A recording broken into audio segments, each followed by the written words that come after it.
প্রথমে আমরা দেখব যে হোয়াট ইজ হিউম্যান ডেভেলপমেন্ট, মানব উন্নয়ন বলতে আমরা কি বুঝি।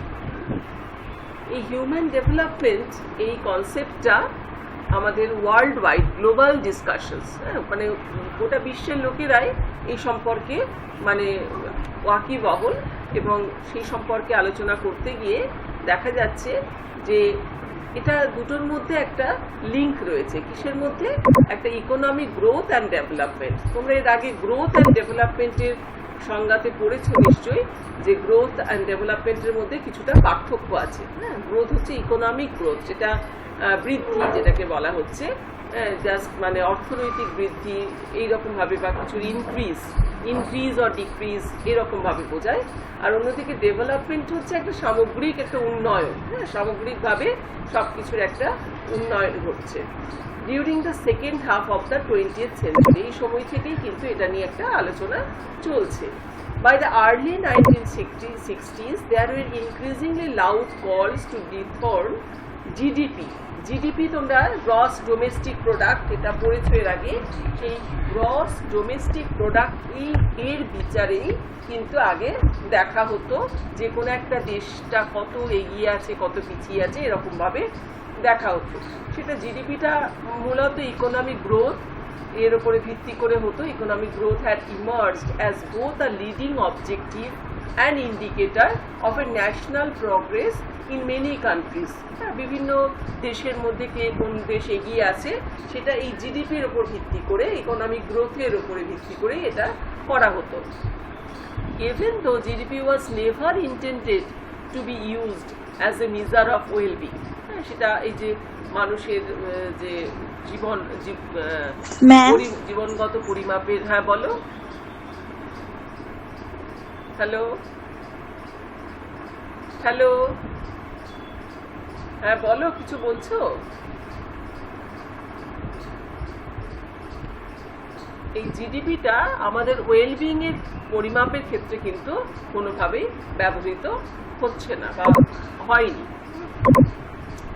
In the 1970s and 80s, development debate considered using alternative focuses to go beyond GDP. এই জিডিপির বাইরে, জিডিপির থেকেও একটু এগিয়ে গিয়ে আমাদের ভাবনা চিন্তা করতে হবে, যেখানে আমরা বেশি করে গুরুত্ব দেব যে এমপ্লয়মেন্ট, হ্যাঁ, বা এবং followed by redistribution with growth. এই গ্রোথটা যাতে কোনো, এই বৃদ্ধিটা কোনো একটা জায়গায় কনসেন্ট্রেট না হয়ে সেটা যেন রিডিস্ট্রিবিউট হয়, বিভিন্ন জায়গায় ছড়িয়ে দেওয়া যায়। And then whether people had their basic needs met, প্রত্যেকের যে সাধারণ যে প্রয়োজনীয়তা, হ্যাঁ, সেই সাধারণ প্রয়োজনীয়তাটা যাতে তারা ভোগ করতে পারে বা উপলব্ধ করতে পারে, সেই দিকে কিন্তু নজর দিতে হবে। These ideas help pave the way for the human development approach, which is about expanding the richness of human life rather than simply the richness of the economy in which human beings live. আমাদের মানুষের যে শুধু টাকা থাকলেই বা প্রচুর বড়লোক হলেই সে খুব ভালো বা সে তার গ্রোথ বা ডেভেলপমেন্ট হয়েছে তা হতে পারে না। তো সুতরাং মানুষের যে জীবনগত পরিমাপ, মানে জীবনের গুণগত মান, জীবনের যে গুণগত মান, কোয়ালিটি অফ লাইফ, সেইটা কতখানি এনরিচড হয়েছে, সেটা কতখানি ভালো হয়েছে, সমৃদ্ধ হয়েছে, সে তার নিরিখে যখন আমরা দেখব সেইটা, অর্থাৎ এই কনসেপ্টটা অনেকখানি ওয়াইড হয়ে গেল, অনেকখানি বিস্তার লাভ হলো। একটা ন্যারো ইকোনমিক গ্রোথ থেকে এটা একটা ওয়াইড ডেভেলপমেন্ট পার্সপেক্টিভে আমরা দেখতে শুরু করব। It is an approach that is focused on creating fair opportunities and choices for all people.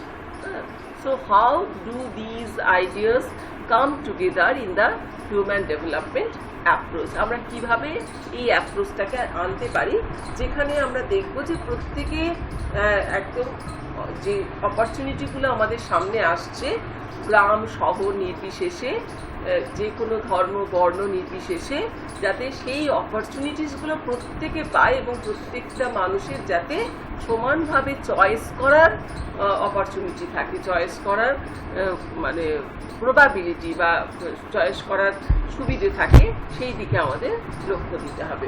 অর্থাৎ মানুষের উন্নয়ন, মানব উন্নয়ন, অর্থাৎ মানুষ কিভাবে নিজের জীবনটাকে আরো উন্নত করতে পারে।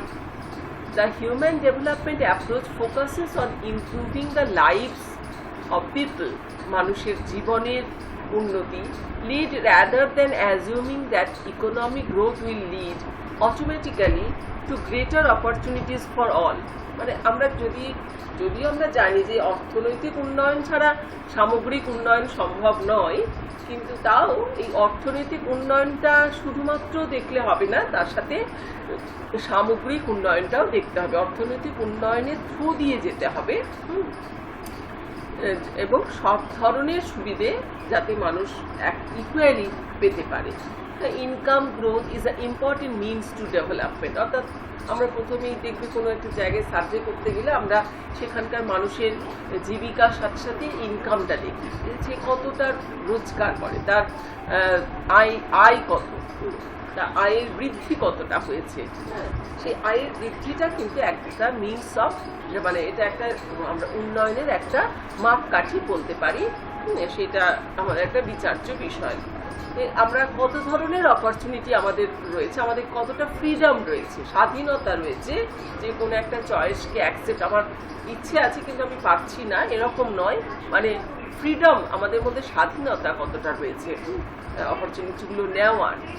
আমার এবিলিটি আছে, যে কোনো মানুষ যদি সক্ষম হয়, তার যদি সক্ষম হয়, তাকে সেই চান্সটা দেওয়ার মতো পরিস্থিতি যাতে আমাদের সমাজে থাকে। যেরকম দেখো, একটা educating a girl would build her skills but it is of little use if she is denied access to jobs.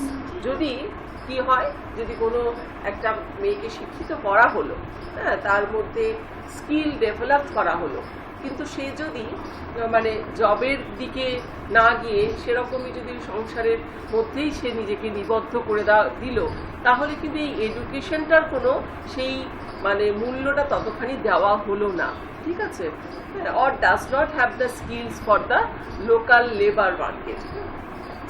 সুতরাং আমাদের এই যার যতটা ক্ষমতা, সক্ষমতা, সেইটাকে সঠিক জায়গায় কাজে লাগানোটাও আমাদের দরকার।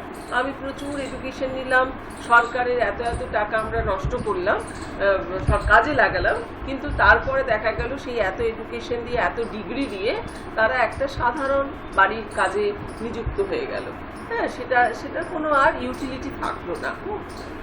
সেইভাবে আমাদেরকে দেখতে হবে।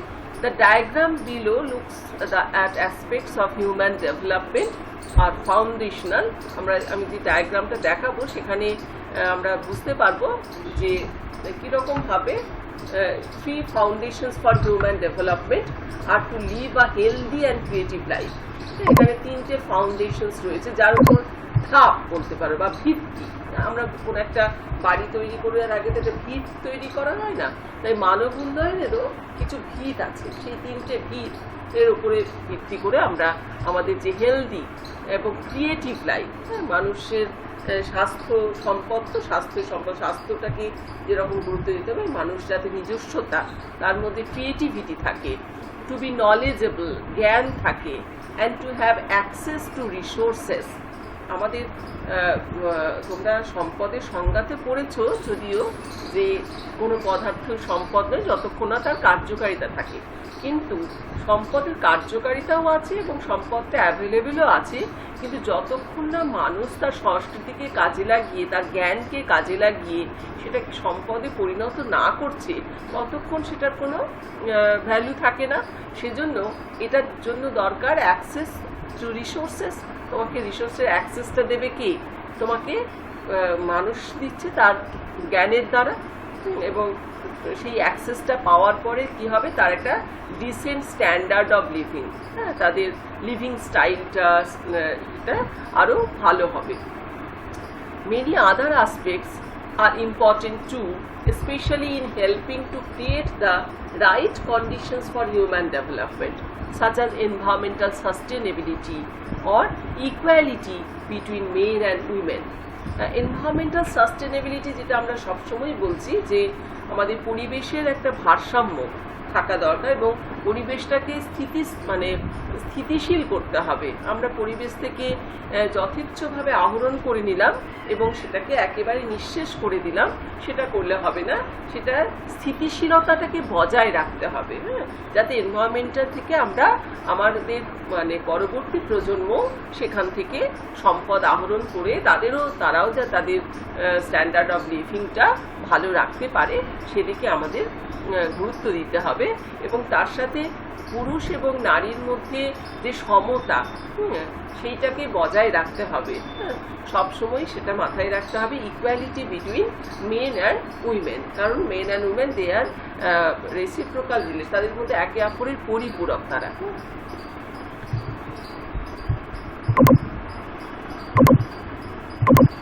আচ্ছা, এখানে তোমরা দেখবে যে কিগুলো রয়েছে ডাইমেনশনস অফ হিউম্যান ডেভেলপমেন্ট। আমাদের হিউম্যান ডেভেলপমেন্টের যে ডাইমেনশনসগুলো রয়েছে সেগুলো আমরা কিভাবে দেখতে পারি। প্রথম হচ্ছে ডাইরেক্টলি এনহ্যান্সিং হিউম্যান এবিলিটিস, আমাদের যে এবিলিটি আমরা কোনটা করতে পারবো, সক্ষম আমরা কোনটাতে, সেইটাকে আরো মানুষের সক্ষমতাটাকে আরো বাড়াতে হবে, তাই না? Enhancing human abilities, creating conditions for human development, আমাদের মানব উন্নয়নের জন্য আরো কিছু প্রয়োজনীয় উপাদান তৈরি করতে হবে যার ফলে মানুষের উন্নয়ন ঘটতে পারে। যেরকম আমরা হিউম্যান এবিলিটিটা কি করে বাড়াতে পারি, লং অ্যান্ড হেলদি লাইফ। আমরা যদি বেশি দিন যত বাঁচবো ততই তো আমরা কাজ করতে পারবো। সেই বাঁচলাম অনেকদিন কিন্তু কিছুই করলাম না, সেরকম ভাবলে চলবে না। তোমার স্বাস্থ্য যদি ভালো থাকে, তুমি অসুস্থ হয়ে তুমি দীর্ঘদিন বাঁচবে, সেটার কোনো কিন্তু গুরুত্ব নেই বা সেটার কোনো আমাদের সমাজে তার ইউটিলিটি নেই। সুতরাং তোমাকে কি করতে হবে, হেলদি লাইফ, সুস্থ থাকতে হবে এবং লং লাইফ যদি লিড করতে পারো তাহলে তুমি তোমার এবিলিটিটাকে তুমি দেখাতে পারবে, কাজে লাগাতে পারবে। নলেজ থাকলে, তোমার জ্ঞান থাকলে তবেই সেটাকে তুমি আরো তার বিস্তার ঘটাতে পারবে। ডিসেন্ট স্ট্যান্ডার্ড অফ লিভিং, আমাদের যে স্ট্যান্ডার্ড অফ লিভিংটা খুব সুন্দরভাবে সুসম্পন্ন একটা সমাজ জীবনে ভালোভাবে আমরা চলতে পারবো। আর আমরা হিউম্যান ডেভেলপমেন্ট করার জন্য যে সমস্ত কন্ডিশনগুলো ক্রিয়েট করতে পারি সেটা হচ্ছে participation in political and community life. আমাদের এই এখন তো ভোটের হাওয়া চলছে, তোমরা নিশ্চয়ই বুঝতে পারছো যে এই ভোটে পলিটিক্যাল পার্সপেক্টিভে আমাদের পার্টিসিপেশনটা ভীষণ দরকার। কারণ দেখতেই পাচ্ছ সরকারই তো পুরো দেশ চালাচ্ছে, সেই সরকার যদি ঠিকঠাকভাবে আমরা পার্টিসিপেট না করি সেখানে, তাহলে তো আমাদের সমাজ ঠিকমতো চলবে না, রাজ্য দেশ ঠিকঠাক চলবে না। তাই পার্টিসিপেশনটা খুব দরকার পলিটিক্যাল স্ফেয়ারে অ্যান্ড কমিউনিটি লাইফ। আমরা তো একাকী বসবাস করি না, আমরা একটা গোষ্ঠীবদ্ধ জীব, মানুষ একটা গোষ্ঠীবদ্ধ জীব। তাহলে কমিউনিটি লাইফটাকেও তোমাকে শুধু নিজেকে নিয়ে থাকলে হবে না, পারিপার্শ্বিক সকলের ভালো মন্দ সব কিছু দেখতে হবে, তবেই মানুষের উন্নয়ন। তোমরা নিশ্চয়ই কবিগুরু রবীন্দ্রনাথের সেই লাইনটা মনে আছে, যারে তুমি নিচে ফেলো সে তোমারে বাঁধি পেজে নিচে, পশ্চাতে রেখেছো যারে সে তোমারে পশ্চাতে টানিছে। তাহলে এখানে তোমার কমিউনিটি লাইফটাতেও তোমাকে ডিল করতে হবে, যেখানে সকলেই ভালো থাকতে পারে।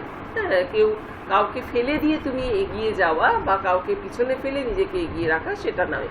সকলের সাথে ভালোভাবে মেলামেশা করে সকলের ভালো হোক, এটা কি দেখে ভালো করা যায় কিভাবে, সেদিকেই আমাদেরকে নিবদ্ধ রাখতে হবে। এনভায়রনমেন্টাল সাস্টেনেবিলিটির কথা তো আমি বললামই আগে, আমাদের পরিবেশের স্থিতিশীলতা।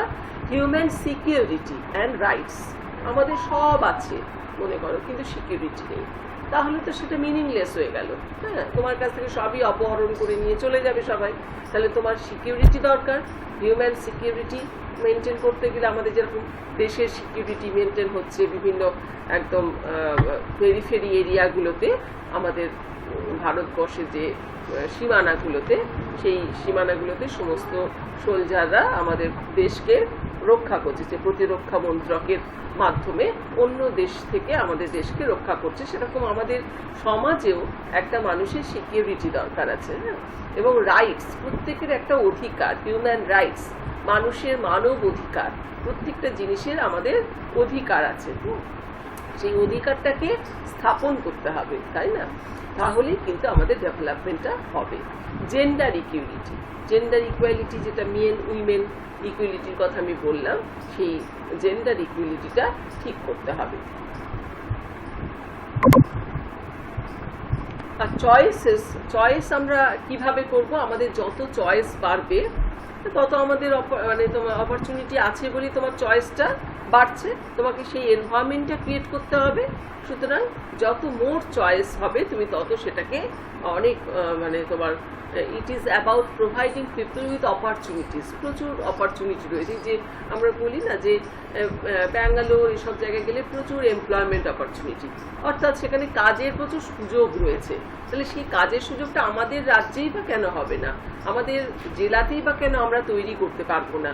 হ্যাঁ, তাহলে যত তুমি কাজের সুযোগ বাড়াবে তত তোমার কাছে চয়েসও বেড়ে যাবে। হ্যাঁ, তাহলে সেই রকমভাবে যত আমি সুযোগ বাড়াবো তত তোমার কাছে চয়েসও বাড়বে। সুতরাং সেই দিকে আমাদের চেষ্টা করতে হবে। No one can guarantee human happiness and the choices people make are their own concern.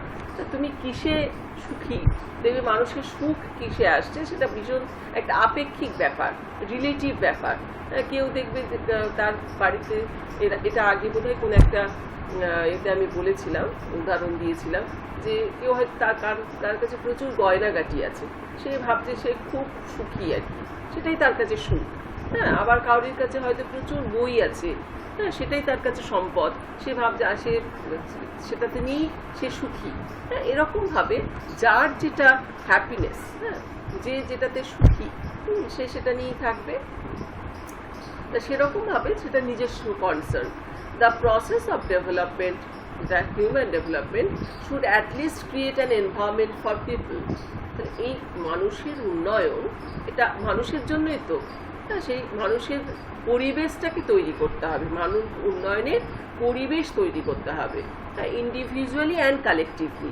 তুমি সমাজের যেরকম উন্নয়ন করবে, প্রত্যেকটা ব্যক্তিরও যাতে উন্নয়ন হয়, ব্যক্তিগত এই যে কোয়ালিটি অফ লাইফ, মানে একটা ইন্ডিভিজুয়াল কোয়ালিটি অফ লাইফ, একটা ব্যক্তির কোয়ালিটি অফ লাইফ কীরকম হচ্ছে সেটা দেখতে হবে। To develop to their full potential and to have a reasonable chance of leading productive and creative lives that they value. অর্থাৎ তোমার মধ্যে পোটেনশিয়ালিটিটা তৈরি, পোটেনশিয়ালিটি মানে তোমার ভিতরে কতটা গুণ আছে, তোমার যে ভিতরের যে গুণটাকে সেটাকে প্রকাশ করতে হবে, সেটাকে আরো প্রকাশ করার মতো পরিবেশ তৈরি করতে হবে, এবং তোমাকে প্রোডাকশন দিতে হবে, তুমি কিছু উৎপাদন করতে পারবে, তাই না? তোমার দ্বারা কিছু উৎপাদিত হতে পারে, কিছু তৈরি করতে পারো তুমি। তোমার মানব সম্পদ, হিউম্যান একটা রিসোর্স, সেই হিউম্যান রিসোর্সে তুমি যত উন্নয়ন করবে ততই তোমার প্রোডাকশন বাড়বে, ততই এই যে different types of scientific innovations যেগুলো হচ্ছে, সেগুলো তো ক্রিয়েশন অফ হিউম্যান বিইং। সুতরাং এই যে ক্রিয়েশন অফ হিউম্যান বিইং হচ্ছে, সেগুলো কিন্তু হিউম্যান ডেভেলপমেন্টের একটা রূপ বলতে পারো। The human development approach developed by the economist Mahbub ul Haq, এই মাহবুব উল হকের নামটা মনে রেখো, is anchored in Amartya Sen's work on human capabilities, often framed in the terms of whether people are able to be and do desirable things in life. মানুষ কিছু করতে পারে বা কিছু হতে পারে, এইভাবেই তার এই যে হিউম্যান ডেভেলপমেন্ট অ্যাপ্রোচটা, একজন অর্থনীতিবিদ, হ্যাঁ, ইনি পাকিস্তানি অর্থনীতিবিদ মাহবুব উল হক, তিনি এই অ্যাপ্রোচটা ধারণা দিয়েছিলেন, এবং অমর্ত্য সেনের যে কাজেও এই কথাটা আছে, হিউম্যান ক্যাপাবিলিটি, হিউম্যান কতটা কাজ করতে পারে, মানুষের কাজ করার ক্ষমতাটা কি। তাহলে বিইংস কি আছে, বিইংস মানে ওয়েল ফেড, সে ভালো খেতে পারে, শেল্টার্ড তার একটা শেল্টার আছে, আশ্রয় আছে, আশ্রয়স্থল, হেলদি মানে তার স্বাস্থ্য আছে, যেটা আমরা প্রাথমিক নিডস বলি, বেসিক নিডস, তোমার খাদ্য বস্ত্র বাসস্থান। তাহলে খাদ্য বস্ত্র বাসস্থান এই তিনটে তোমার হয়ে যাচ্ছে, well fade, শেল্টার্ড and healthy life. Healthy life মানে স্বাস্থ্যটাকে এটাকে বোঝানো হচ্ছে। ডুইং কি কাজ করতে পারে, সে কি কাজ করতে পারে, তার কতটা শিক্ষাগত যোগ্যতা আছে, সে পার্টিসিপেটিং কতটা রয়েছে কমিউনিটি লাইফে, সেগুলোর উপর গুরুত্ব। Freedom of choice is central. Someone choosing to be hungry during a religious fast day is quite different to someone who is hungry because they cannot afford to buy food. এই যে freedom of choice যেটা বলা হচ্ছে, মানে অর্থাৎ কারোর কাছে খাবার নেই বলে সে ক্ষুধার্ত, আবার কেউ উপোস করে, মানে এই যে ধর্মীয় কারণে অনেকে উপোস করে না, সেই জন্য তাদের কাছে খাবার নেই। তাহলে তুমি দুটো ব্যক্তি নিলে দেখা গেল দুটো ব্যক্তি কিন্তু সে খায়নি, হাংরি মানে ক্ষুধার্ত আছে, কিন্তু কারণটা কি, একজনের কাছে খাবারই নেই সেই জন্য সে ক্ষুধার্ত, আর আরেকজন সে নিজে থেকে ক্ষুধার্ত নিজেকে তৈরি করেছে ফর দেয়ার রিলিজিয়াস পারপাস। সেই জন্য চয়েসটা, ফ্রিডম অফ চয়েসটা তুমি কি করতে চাইছো সেটা তোমার উপরে। As the international community seeks to define a new development agenda post-2015, the human development approach remains useful to articulating the objectives of development and improving people's well-being by ensuring an equitable, sustainable and stable planet. এই 2015 পর থেকেই আমরা দেখছি যে আমাদের এই যে human development অ্যাপ্রোচটাকে আরও বেশি ব্যবহারযোগ্য করা হয়েছে, তার উদ্দেশ্যটাকে আরও বেশি মানে কী বলবো, আরও বেশি আমাদের ইন্টারেস্টিং করে দেওয়া হয়েছে, বা আরও বেশি মানে কী বলবো এটাকে তোমার এই আর্টিকুলেটিং করেছে আর কি, আর্টিকুলেটিংটা যে আর্টিকুলেটিং আরও সেই রকমভাবে তৈরি করা হয়েছে, উদ্দেশ্যটাকে এমন করে রূপায়ণ করা হয়েছে, হ্যাঁ রূপায়ণ বলতে পারো, বা রূপায়িত করা হয়েছে, যে সেখানে ইমপ্রুভিং পিপলস ওয়েলবিং, মানুষের যে ভালো থাকা, সামাজিক উন্নয়ন, যে সমাজের উন্নয়ন বা মানুষ ভালো থাকবে সেটার জন্য তাকে তার মধ্যে আমাদের গোটা পৃথিবীটাকে সেরকমভাবে একটা ইকুইটেবল, অর্থাৎ সবার মানে সমতা বা সাম্যতা আনতে হবে, এবং সাস্টেনেবল স্থিতিশীলতা এবং স্টেবল প্ল্যানেট, একটা স্থিতিশীল প্ল্যানেট তৈরি করতে হবে। আনস্টেবল অস্থির হলে তো হবে, এটা স্থিরতা আনতে হবে আমাদের তোমার বিশ্বের মধ্যে। With the finding that the economic growth does not bring automatic growth in wealth for everyone, human development focuses on the role of people themselves in bringing human life to a better condition. Economic growthটা actually কি হয়, দেখা যাচ্ছে কোনো একটা দেশের অর্থনৈতিক বৃদ্ধি প্রচুর হয়েছে, কিন্তু সেটা দেখা যাচ্ছে সাধারণ মানুষের কোনো অর্থনৈতিক বৃদ্ধি হয়নি, সেটা দেশের কিছু পকেটসে, হ্যাঁ কিছু বিত্তবান লোকেদের আরও অর্থনৈতিক বৃদ্ধি হয়েছে, বা কিছু পকেটে সেটা কিছু কিছু জায়গায়, কিছু কিছু অঞ্চলে বা কিছু কিছু সেক্টরে সেই অর্থনৈতিক বৃদ্ধিটা হয়েছে, কিন্তু সামগ্রিকভাবে প্রত্যেকটা ইন্ডিভিজুয়াল মানুষের কোনো অর্থনৈতিক উন্নয়ন ঘটেনি। কিন্তু হিউম্যান ডেভেলপমেন্ট সেই জায়গাতেই ফোকাস করছে যে যাতে ইন্ডিভিজুয়াল মানুষের, প্রত্যেকটা মানুষের উন্নয়ন ঘটে, প্রত্যেকটা মানুষের অর্থনৈতিক বৃদ্ধি ঘটে, এবং প্রত্যেকটা মানুষ একটা সুস্থ, স্বাভাবিক, সুন্দর জীবন যাপন করতে পারে, এবং মানুষের দক্ষতা যাতে বৃদ্ধি করা যায় সেদিকে গুরুত্ব দিতে হবে।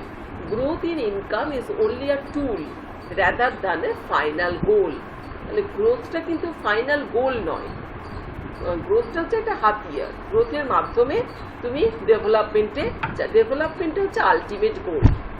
তাহলে আমাদের হিউম্যান ডেভেলপমেন্টে হিউম্যান ডেভেলপমেন্ট হচ্ছে আলটিমেট গোল, যেখানে আমাদের ফাইনাল গোলে পৌঁছতে হবে কার মাধ্যমে? থ্রু দ্য গ্রোথ, বৃদ্ধির মাধ্যমে।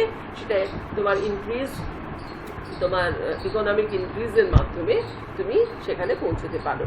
Human development is about providing more freedom and opportunity to the people for living their lives as they wish. যে যেরকমভাবে জীবনযাপন করতে পারে সে সেরকম ফিল গুড, একটা কনসেপ্ট আছে না, ফিল গুড, তুমি নিজেকে ভালো রাখো, রাখো। তারপরে তোমাদের একটা গানও ভীষণভাবে পপুলার ছিল না, আমাকে আমার মতো থাকতে দাও। হ্যাঁ, সেই রকম একটা মানে এইভাবে এসেছে আর কি বিষয়টা, এই ফিল গুড অ্যাপ্রোচ, মানে ভালো থাকার অ্যাপ্রোচ। হ্যাঁ, সেই রকম, অর্থাৎ মানুষ তাদের নিজের খুশি মতো, নিজের ইচ্ছে মতো যেন থাকতে পারে। For this people should be able to improve and use their capabilities. হ্যাঁ, তাকে মানে তার ক্যাপাবিলিটিটাকে আরও বাড়ানোর চেষ্টা করতে হবে, সেটা ভালো কাজে লাগাতে হবে এবং ইমপ্রুভ করতে হবে।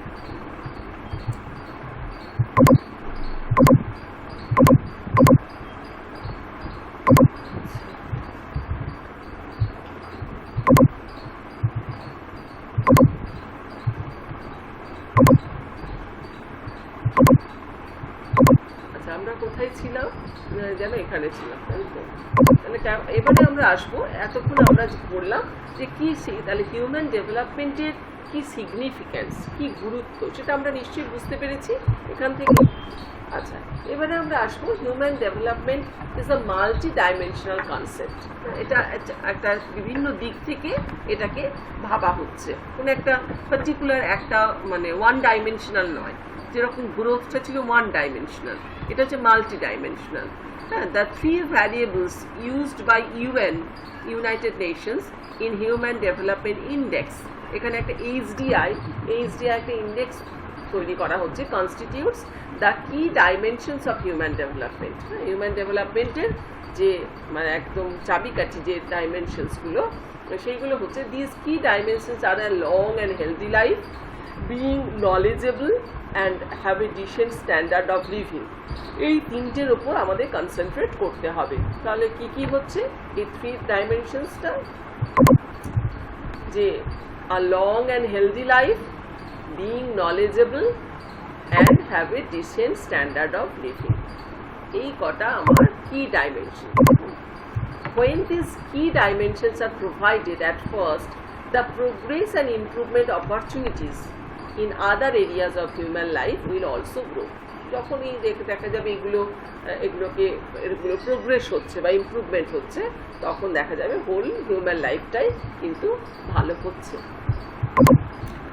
Mainly human development means having more alternatives and more opportunities, and this must be the key reference to human development.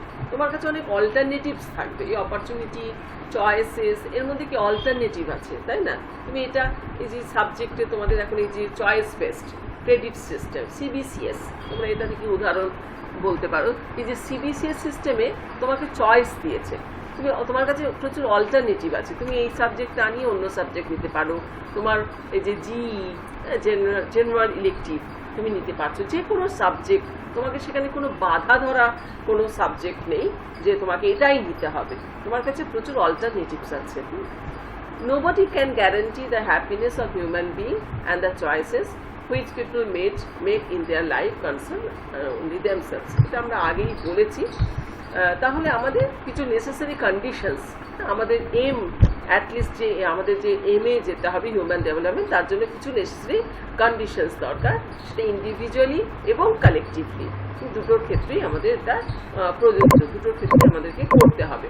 তাহলে হিউম্যান ডেভেলপমেন্ট ইন্ডিকেটার্স যেগুলো আছে, সেই human development indicators published annually by the United Nations development programme. এইটা ভালো করে মনে রেখো, এই ফুল ফর্ম অনেক সময় আসে, ইউএনডিপির ফুল ফর্ম কি? United Nations development Programme. এটা provide broad measures of wellbeing world wide, ওটা বিশ্বব্যাপী কীরকম মানুষের ভালো থাকা তার উপর ভিত্তি করে। There are three data dimensions: life expectancy, education and purchasing power parity, PPP, 3P। এই পারচেজিং পাওয়ার প্যারিটিটাকে অনেক সময় 3P বলা হয়, ট্রিপল পি, পারচেজিং পাওয়ার প্যারিটি। আর লাইফ এক্সপেক্টেন্সি একটা শিশু জন্মগ্রহণের পরে সে কতদিন পর্যন্ত বাঁচতে পারে। হ্যাঁ, এই যে লাইফ এক্সপেক্টেন্সিটা যত ডেভেলপমেন্ট হয়েছে তত কিন্তু মানুষের লাইফ এক্সপেক্টেন্সিটা বেড়েছে। তোমরা যে দেখেছো যে মেডিকেল সায়েন্সের একটা বড় ধরনের উন্নয়ন ঘটার ফলে আমাদের যে সমস্ত আগে যে সমস্ত অজানা জ্বরে মানুষ প্রচুর মারা যেত, মানে চিকিৎসার অভাবে সঠিকভাবে ডায়াগনোসিসই হতো না যে কি রোগ, অ্যাকচুয়ালি ডিজিজটা কি। তাই বর্তমানে সেই ডিজিজটা ডায়াগনোসিস করার ফলে কি হচ্ছে, অনেক দুরারোগ্য ব্যাধি থেকে মানুষ কিন্তু মুক্তি পাচ্ছে এবং সুস্থ হয়ে উঠছে, আরোগ্য লাভ করছে, যার ফলে মানুষের লাইফ এক্সপেক্টেন্সিটা আরও বেড়ে যাচ্ছে, মানুষ অনেক দিন পর্যন্ত বাঁচছে। কিছু তো মানে আনএক্সপেক্টেড ডেথ আছেই, বা এখন যে সিচুয়েশনটা তোমরা দেখছো যে একটা নিউ ভাইরাস, যার ফলে প্রচুর মানুষ মারা গেল, সেগুলো আনন্যাচারাল, মানে আনএক্সপেক্টেড, আনকন্ট্রোলড ডেথ, এগুলোর উপরে মানুষের এখনো পর্যন্ত, যদিও ভ্যাকসিন, এই যে ভ্যাকসিন তৈরি হচ্ছে, এটা কি হচ্ছে, মানুষকে আরও লাইফ এক্সপেক্টেন্সিটা বাড়ানোর চেষ্টা করা হচ্ছে। এডুকেশন, শিক্ষার বিস্তার না ঘটালে যে মানুষ যে এত কিছু তার ক্যাপাবিলিটিটা, তার এবিলিটিটা যে বাড়াবে, তার জন্য তার স্কিলটা বাড়াবে, হ্যাঁ, সেই জন্য তোমার এডুকেশনটা অবশ্যই লাগবে। আর পারচেজিং পাওয়ার প্যারিটি, তুমি কতটা তোমার অর্থনৈতিক কাঠামো তোমার কীরকম আছে, অর্থনৈতিক ভিত কীরকম আছে, ইনকাম কীরকম আছে, তার উপর তুমি পারচেস করার তোমার পাওয়ার থাকছে, তোমার যেরকম ক্যাপাসিটি হবে তুমি সেরকমই পারচেস করতে পারবে।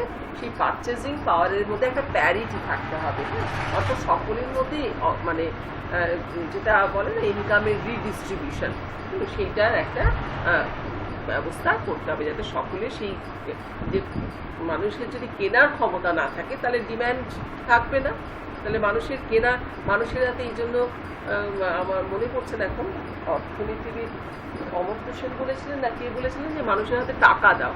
হ্যাঁ, মানুষের হাতে টাকা দিলেই কি হবে, অর্থনীতিটা মানে অর্থনীতির যে এটা স্ট্রং হবে আর কি, মানে ডিম্যান্ডটা বাড়বে, তবেই তো মানুষ কিনতে পারবে। হ্যাঁ, সেই জন্য the UNDP also issues the annual human development report। এটা মনে হয় অভিজিৎ ব্যানার্জি বলেছিল বোধ হয়, না রিসেন্টলি যিনি নোবেল লরিয়েট হলেন, তিনি বলেছিলেন যে মানুষের হাতে টাকা দেওয়া দরকার, এরকম একটা কিছু। যাই হোক, আমার এই মুহূর্তে মনে পড়ছে না। হিউম্যান ডেভেলপমেন্ট রিপোর্ট থেকে আমরা কিন্তু এই হিউম্যান ডেভেলপমেন্টটা কোন জায়গায় গোটা পৃথিবীতে রয়েছে সেটা আমরা জানতে পারি। এটা একটা অ্যানুয়ালি বেরোয়, যেটা গোটা বছর জুড়ে এটা বেরোচ্ছে।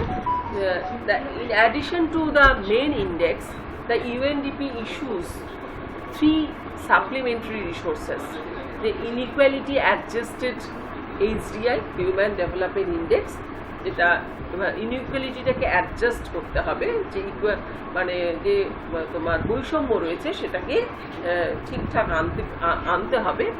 জেন্ডার ইনইকুয়ালিটি ইন্ডেক্স, জেন্ডারের মধ্যে সমতা আনতে হবে, এবং মাল্টি ডাইমেনশনাল পভার্টি ইন্ডেক্স, যে আমাদের কতখানি দারিদ্রতার সূচক, সেই দারিদ্রতার সূচকটা দারিদ্রটা কেন হয়েছে এবং তার ডাইমেনশনগুলো কী, সেইগুলোকে নিয়ে মাল্টি ডাইমেনশনাল পভার্টি ইন্ডেক্স, এগুলো হচ্ছে সব indicators. UNDP provides the following explanation of the HDI data dimensions. UNDP তাদের একটা এক্সপ্লেনেশন দিয়েছে, যে সমস্ত HDI যে ডাইমেনশনসগুলো বলেছে তার এক্সপ্লেনেশনটা কীরকম। হ্যাঁ, সেই এক্সপ্লেনেশনগুলো আমরা একটু দেখব। আচ্ছা, এটাকে আমি একটু করে নিচ্ছি।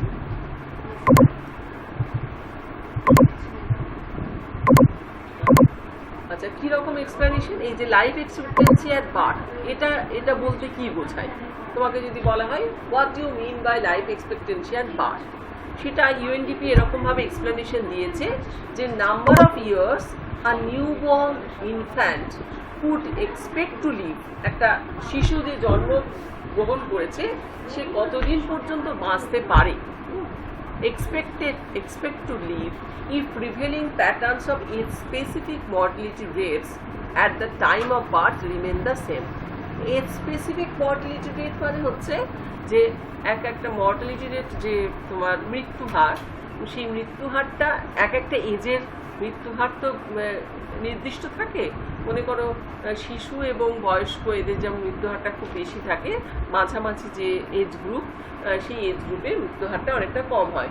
তা সেই রকম প্যাটার্নটা যখন একদম সেম থাকছে থ্রুআউট দ্য ইনফ্যান্টস লাইফ, প্রত্যেক মানুষের সারা জীবন ধরে একই রকম থাকছে, সেই কতদিন সে শিশুটা বাঁচবে যদি এই এজ স্পেসিফিক মর্টালিটি রেটটা সেম থাকে থ্রুআউট দ্য ইনফ্যান্টস লাইফ। যে শিশুটা জন্মালো তার জীবনের সে যতদিন বেঁচেছে সেই সময়টায় একই ধরনের এজ স্পেসিফিক মর্টালিটি রেটটা রয়েছে।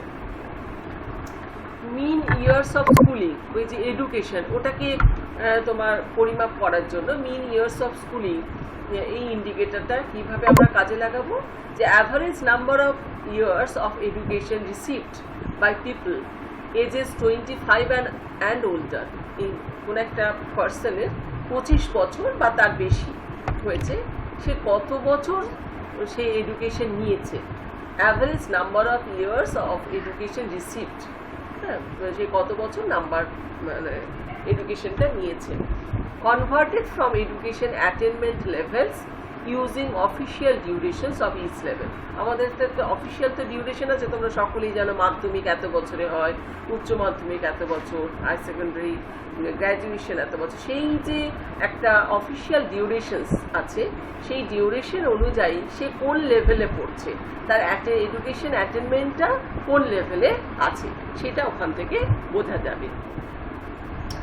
Expected years of schooling, number of years of schooling that a child of school entrance age can expect to receive if prevailing patterns of age specific enrollment rates, এরকম age specific mortality রেটের মতনই একটা age specific enrolment rate, মানে তুমি স্কুলে কবে ভর্তি হলে, হ্যাঁ, সেই ভর্তি হওয়ার তো একটা বয়স ঠিক আছে, একটা নির্দিষ্ট বয়সেই তো তুমি কলেজে ভর্তি হও, স্কুলে ভর্তি হও, প্রাইমারি স্কুলে ভর্তি হও, সেই এনরোলমেন্ট রেটটা যদি একই থাকছে সেরকম থ্রুআউট দ্য চাইল্ডস, একটা শিশুর সারা জীবনটা ধরেই সেই শিশুটা কত বয়সে সে কোন একটা এজ গ্রুপে মানে কোন একটা স্কুলিং এতে ঢুকছে, এন্ট্রান্স এজটা কত, সেই number of years of schooling that a child of school entrance age, হ্যাঁ, সেই শিশুটা কত বছর বয়সে কোন একটা স্কুলে ভর্তি হচ্ছে এবং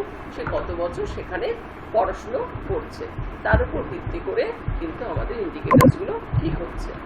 গ্রস ন্যাশনাল ইনকাম, জিএনআই, এটাও অনেক সময় তোমার এই শর্ট অ্যাব্রিভিয়েশনগুলো আসে। জিএনআই এর ফুল ফর্ম কি? Gross national income per capital, aggregate income of an economy generated by its production and its ownership of factors of production. মানে আমাদের দেশের যে অর্থনীতিটা সেটা যে উৎপাদনটা হচ্ছে তার উপর ভিত্তি করেই তো আমাদের ইকোনমিটা নির্ভর করছে, তাই সেই উৎপাদন এবং ওনারশিপের উপর ভিত্তি করে এইটা কতখানি ইনকামটা ইকোনমিটা রয়েছে। Less the incomes paid for the use of factors of production owned by the rest of the world, converted to international dollars using purchasing power parity, এটা তোমাকে আগে বলেছি, purchasing power parity, এটা বলা হচ্ছে একদম ইন্টারন্যাশনাল লেভেলের বা ন্যাশনাল লেভেলের ক্ষেত্রে, যে কোনো কোনো একটা দেশের সাথে আর একটা দেশের কীরকম পিপিপি রেটটা কীরকম আছে সেটা ডিভাইডেড বাই দ্য মিডিয়ার পপুলেশন, একটা বছরের মাঝামাঝি সময়ে যে জনসংখ্যাটা হচ্ছে সেই জনসংখ্যাটা দিয়ে যদি ভাগ করা হয় তাহলে এই জিএনআইটা পাওয়া যাবে। গ্রস ন্যাশনাল ইনকাম পার capital rank minus human development index rank, এই যে জিএনআই এর যে র্যাঙ্কটা তুমি পেলে সেই র্যাঙ্ক থেকে যদি হিউম্যান ডেভেলপমেন্ট ইন্ডেক্সের র্যাঙ্কটা তুমি বাদ দাও তাহলে কি হবে? Difference in rankings by GNI per capita and by the HDI, Human Development Index. আর negative value means that the country is better ranked by GNI than by the GTI HDI. যদি negative value হয় তাহলে বুঝতে হবে যে তোমার জিএনআইটা বেশি, এইচডিআইটা কম। আর যদি পজিটিভ ভ্যালু হয় তাহলে এইচডিআইটা বেশি হবে আর জিএনআইটা কম হবে। ঠিক আছে, নন ইনকাম এটা একটু ভালো করে মনে রেখো যে ইফ নেগেটিভ ভ্যালু হয় তাহলে কি হবে, the country is better ranked by GNI than by the HDI. Non-income human development index, value of the HDI computed from the life expectancy and education indicators only, যেটা ইনকামটা নেই এখানে। এইচডিআইটা যদি এরকম হয়, নন ইনকাম হিউম্যান ডেভেলপমেন্ট ইন্ডেক্স হয় যদি আমরা ইনকামটাকে বাদ দিচ্ছি। নন ইনকাম হলে তখন কোন দুটো নেওয়া হবে, life expectancy and the education, এই দুটো ফ্যাক্টর নিয়ে এইচডিআই এর একটা ভ্যালু কম্পিউট করা হয়ে থাকে। তাহলে আমাদের আমরা যে পরিমাপ করব, মানব উন্নয়নটাকে পরিমাপ করার জন্য যে ইন্ডিকেটরগুলো আমরা এতক্ষণ পেলাম, সেই ইন্ডিকেটরের ভিত্তিতে আমাদের একটা পরিমাপক স্কেল যেটা তৈরি করতে হয়, সেটা হচ্ছে এইচডিআই, হিউম্যান ডেভেলপমেন্ট ইন্ডেক্স। তাহলে এটা হিউম্যান ডেভেলপমেন্টটাকে মেজারমেন্ট করব এবং সেটা দেখা যাবে ন্যাশনাল ইন্টারন্যাশনাল লেভেলে কোন জায়গায় কোন একটা দেশ বা কোন একটা দেশ অবস্থান করছে, তার উপর ভিত্তি করে আমরা বুঝতে পারবো সেই দেশটার কতখানি হিউম্যান ডেভেলপমেন্ট হয়েছে। হ্যাঁ, এছাড়াও আরও although there are many indexes and measurement techniques in this area, এছাড়া অন্যান্য আরও অনেক ইন্ডেক্স মেজারমেন্ট আছে, তার মধ্যে এইচডিআই হচ্ছে প্রধান। হ্যাঁ, সেটাই হচ্ছে তোমার ইউএনডিপি, যেটা ইউনাইটেড নেশন ডেভেলপমেন্ট প্রোগ্রাম, কিন্তু এটাকে মানে এটার উপর ভিত্তি করেই করেছে আর কি। এবং although the measurement of the human development is a detailed and comprehensive work, HDI is taken as the most common and the main reference. এটা খুবই মানে প্রধান রেফারেন্স হিসাবে এটাকে কাজে লাগানো হয়ে থাকে। এখন আমাদের index of human development index 0.645, এটা প্রত্যেক বছরই চেঞ্জ হয়, সেটা একটু খেয়াল রাখতে হবে কোন ইয়ারের। এটা গত বছরের যেটা, সেটা 0.645 হিউম্যান ডেভেলপমেন্ট ইন্ডেক্স। আর এইচডিআই র্যাঙ্ক যেটা আমাদের, সেটা হচ্ছে 131 ছিল আর কি। Human development index is a measurement done through life expectancy, literacy rate and the standard of living and education, এইগুলোর উপর ভিত্তি করে আমরা হিউম্যান ডেভেলপমেন্ট ইন্ডেক্সটাকে পরিমাপ করতে পারছি। This index shows whether a country is a developed, developing or non-developed country, and also it shows in which level the effect in its economy affects the standard of living in that country.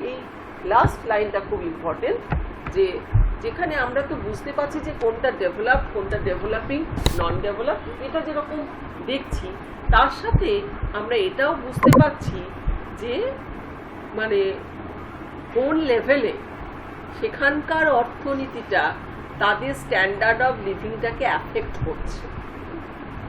অর্থাৎ তোমার যদি নন developed হয়, হ্যাঁ, কোনো একটা country, তাহলে কি হবে, সেখানকার অর্থনীতিটা খুবই পোর ইকোনমি, এবং সেই পোর ইকোনমিটা স্ট্যান্ডার্ড অফ লিভিংটাকে অ্যাডভার্সলি অ্যাফেক্ট করছে, মানে খুবই খারাপভাবে সেটাকে প্রভাবিত করছে। আর যদি ডেভেলপড হয় তাহলে বুঝতে হবে সেখানকার অর্থনীতিটা খুবই স্ট্রং, খুবই হাই অ্যাডভান্স ইকোনমি, এবং সেখানকার অর্থনীতিটা সেখানকার তোমার স্ট্যান্ডার্ড অফ লিভিংয়ের উপরে ভীষণ ভালো প্রভাব ফেলছে।